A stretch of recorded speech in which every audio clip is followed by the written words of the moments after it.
in this video, we're going to create a stereometric rendering of this figure. So let's see how we can now. Well, see, this is kind of a circle. We could block in a circle, right? Like this. And then once we have the whole volume, we can block in a cranial volume, right? So now here's the hips, right? How big are the hips, including the glutei? It's about a little bit more than one, just slightly more than one here. So now I have the dimension of this figure. So the spine, I need to know where the spine is because I can block in now.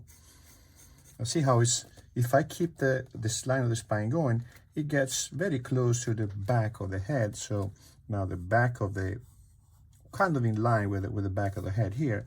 So now from here I go down like this, and I know that now I can block in, leaving this much space, block in the rib cage, right? So remember, this is still the measuring phase, so I don't want to be too precise. I don't want to be bogged down by the detail, right? I want to be precise, but only in terms of measurement, not in terms of describing small details. I'm going to take the measurement of the rib cage for the length of the arm, but so the length of the arm, the upper arm, is similar to the length of the rib cage, but from the front. From the back, it's slightly smaller than that. So because the rib cage, let me show you a quick diagram, is as seen from the side, from the back is this tall. See that? From the front is this tall because the ribs are down at an angle like that. So we got to consider that, right?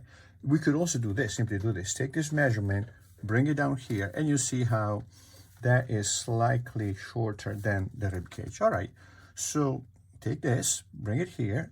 I know what it gets, right? And now I connect the upper arm with the rib cage. Then the forearm comes down like this, right? With this margin here slightly below the top of the head. Although this has plenty of hair, right? We just create a, an approximation, right?